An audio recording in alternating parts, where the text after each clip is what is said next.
Okay, so here's my new beehive. I've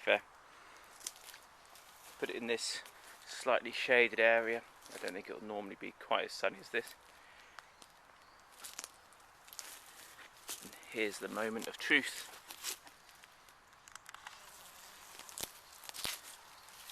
Where they get to explore.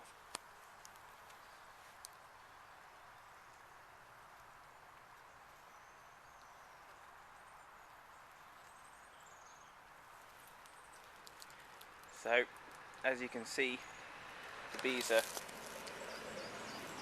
doing explorationary flights. And they're just going to circle around a bit to see what's in the immediate area. Then the first thing they'll do is try to find some water. And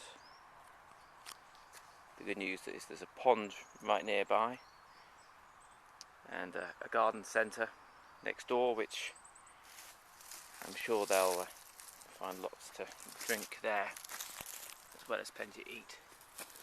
Aren't they beautiful? These are my beautiful buckfast bees.